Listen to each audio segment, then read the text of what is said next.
an adjunct sometimes to these grand visions like making humanity a multiplanetary species or shifting us to renewable energy or making all vehicles electric, that has a purpose-driven element to it. There's a higher calling than the quarterly bottom line. In fact, there was a Tesla quarterly report, I remember famously, where the literally opening line was, while profits are not a priority, comma, nevertheless. In the short term. Nevertheless, exactly. Yeah. And it occurred, I was struck by it at first, and it did occur to me that it's not like some sort of misdirected fiduciary question. To me, it seems like, how could you lead an industry transition if your business model was worse than what's already there? Meaning, like, if you weren't more profitable in the long term and a better business, why would anyone shift, right? So it almost seems like with the right purpose, profits follow.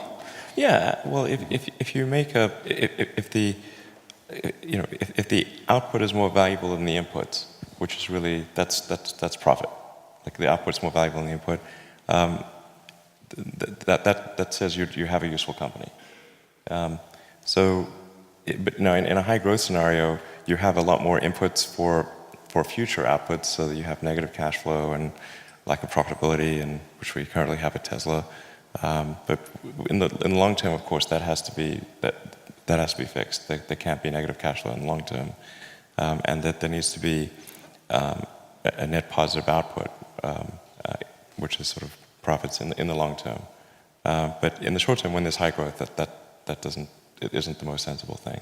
And then there's also related things like open sourcing patents and acts that, to me, relate to the purpose. Let's let the whole auto industry do this. And I'm curious, what do you see from your vantage point as the benefits of a purpose-driven company? Meaning, when you have this thing that every employee and customer knows is the purpose of the company, how do you see that flowing through to benefits for the company?